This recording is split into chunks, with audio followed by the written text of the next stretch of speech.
A discussão sobre quem é grande, quem é maior, ela não é uma exclusividade aqui dos clubes brasileiros. As pessoas adoram discutir sobre quem é maior do que quem é grande e quem não é. No âmbito internacional é muito comum pessoas que não gostam do Chelsea dizer que o clube não é grande. De fato, na trajetória histórica na Inglaterra, o Chelsea foi quase sempre um clube médio, às vezes até menor. Chegou a ganhar campeonato inglês e tal, mas não figurava entre os principais. A partir do momento que recebeu uma injeção financeira de Roman Abramovich, o russo que comprou o clube no início do século, né? Ele passou a disputar grandes títulos, foi campeão inglês algumas vezes, ganhou um título europeu, algumas copas domésticas, ou seja, o Chelsea hoje é um frequentador da Liga dos Campeões, é um time sempre entre os mais bem colocados do campeonato inglês. Isso já dura mais de uma década. Virou grande? Virou grande. O mesmo acontece com o Manchester City, que vai virando cada vez mais um clube respeitado e grande. Todos têm muita história, mas não era uma história de glórias. A do City ainda é menor do que a do Chelsea. Além disso, né, se você colocar à margem isso e olhar para o passado do futebol inglês, você vai encontrar o Manchester United com menos títulos do que o Everton até a chegada de Alex Ferguson, que transformou o clube de campeão europeu em 3 vezes campeão da Liga dos Campeões, tendo chegado mais algumas vezes e perdido finais até para o Barcelona, e maior campeão da Inglaterra. Mas antes da chegada de Ferguson, na segunda metade dos anos 80, o United era, em títulos, né, menor do que o Liverpool, bem menor do que o Liverpool, que não ganha o título inglês desde 90. O momento que o dinheiro entrou no futebol e os clubes da Inglaterra começaram a mudar de posição, quem era grande, quem não era grande, se você olhar nos anos 70, 60, 70, Derby County, por exemplo, e Leeds United, que vão se enfrentar no sábado, pela primeira partida dos playoffs da segunda divisão, tentando chegar à primeira, ganharam títulos, no plural, de campeões da primeira divisão inglesa. Então isso mudou muito. Times mudaram de patamar a partir dessa transformação provocada pelo dinheiro. O dinheiro que chegou de várias partes do mundo. No âmbito internacional, você vai olhar para o Barcelona como um grande clube espanhol, embora a hegemonia fosse do Real Madrid, mas que não tinha grande histórico fora da Espanha. Não tinha títulos europeus até o início dos anos 90, ganhou o primeiro em 92. E quando o Liverpool conquistou pela primeira vez, pela quinta vez, aliás, o seu título, o título da Liga dos Campeões, da Champions League, em 2005, o Barça tinha apenas um, justamente aquele conquistado no início dos anos 90. E aí, com a era de Ronaldinho, sob o comando de Frank Rijkaard, e depois com Lionel Messi, Guardiola, e ainda com Messi sem Guardiola, o Barça ganhou mais 4 vezes a Liga dos Campeões, se igualando ao Liverpool. O fato é que o Barça, como um time vitorioso internacionalmente na principal competição europeia, Copa dos Campeões e depois o UEFA Champions League, é um fenômeno mais recente, ligado àquele grande time capitaneado pelo brasileiro Ronaldinho Gaúcho, e ainda mais depois que Messi passou a atuar como grande estrela do time catalão. O Liverpool tem uma história internacional de títulos de vitória que vem lá de trás. Não só de Liga dos Campeões, mas Recopa, Copa da UEFA, né? Hoje Liga Europa. E numa época em que o Liverpool fazia sucesso numa época em que não bastava ter o dinheiro e sair contratando os melhores jogadores do mundo, porque você não podia ter uma enxurrada de estrangeiros. E muitos países nem tinha jogador estrangeiro, quando tinha era limitado, era 1 ou 2.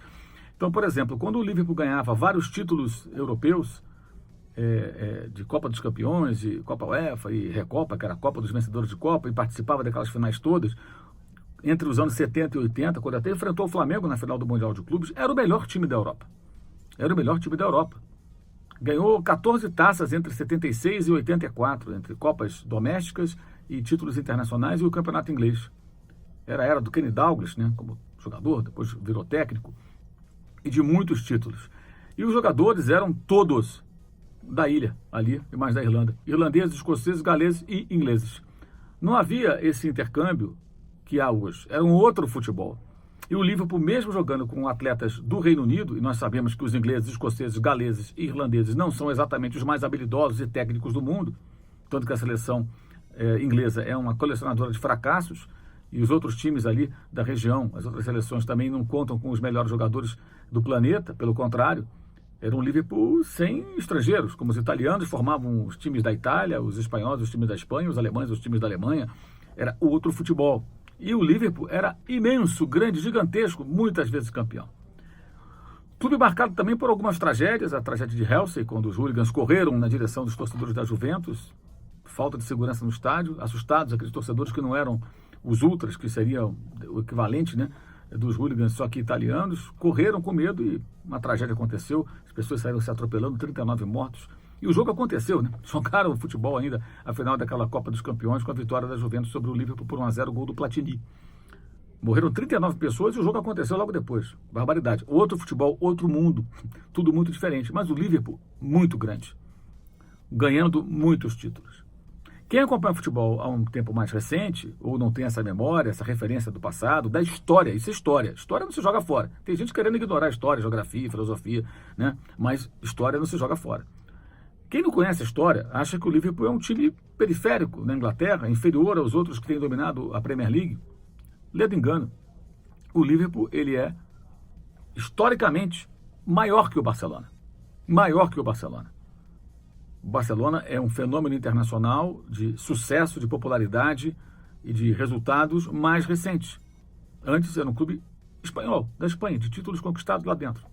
Isso não tira mérito nenhum do Barça. O Barça cresceu demais, tem hoje grande popularidade, aqui no Brasil especialmente, por conta de muitos jogadores daqui que foram atuar lá com sucesso, mas não se diminui a história do Liverpool. Não se diminui a história de um clube como esse. Seria a mesma coisa que alguém diminuir a história do São Paulo porque não conquista títulos há algum tempo. Ou alguém diminuísse a história do Palmeiras porque o Palmeiras ficou um bom tempo sem ganhar campeonatos. Ou o Corinthians, no tempo do jejum. Ou o Flamengo, que ficou de 92 a 2009 sem ganhar um título brasileiro, depois de se tornar o maior campeão. Ou o Internacional, porque não ganha o brasileiro desde 79, mas ganhou outras competições. O Grêmio ficou 15 anos em jejum de títulos além das fronteiras gaúchas, até ganhar a Copa do Brasil há pouco mais de 2 anos. Em suma, o que nós temos, como nesse contexto todo, é uma distorção. E os 4 gols marcados pelo Liverpool na virada histórica, espetacular, emocionante, sensacional, maravilhosa sobre o Barcelona. Claro que eu torci para o Liverpool, eu sempre torço pelos times ingleses nos confrontos internacionais, embora eu não tenha um time de preferência da Inglaterra. É um direito meu. Como você pode torcer pelo Barcelona, pode ter torcido pelo Barcelona, é um direito seu. Mas o fato é, as pessoas que diminuíram o clube, que fizeram pouco, que distorcem, que ignoram a história, não perceberam o risco que corria o Barcelona. Se eu disser para você que eu acreditava numa virada de 4, eu estaria mentindo. Eu achava difícil, mas não impossível fazer 3-0 e levar para a prorrogação. Mas muito difícil. Mas aconteceu. Como em 2005, no último título europeu, o Liverpool virou um jogo para 3-3, quando perdia por 3-0 para o Milan. Só que dessa vez sem Salah, sem Firmino, perdeu o Robertson, excelente lateral, jogador importantíssimo durante a partida. Foi épico, foi maravilhoso. E isso não se faz somente com o jogo, a técnica, a tática. Não, se faz com algo mais, com a atmosfera, com uma torcida presente, com um hino, uma música que virou um hino que mais parece uma oração, que é cantada antes e depois dos jogos, nas vitórias e nas derrotas, com uma legião de torcedores. Isso a gente tem que aprender muito com eles, não só com os ingleses, mas com torcedores de outros times de outros países, né, que levam a ferro e fogo, levam a sério o "Você nunca caminhará sozinho", "You'll never walk alone", a música, que é o lema do clube, que está no escudo do clube.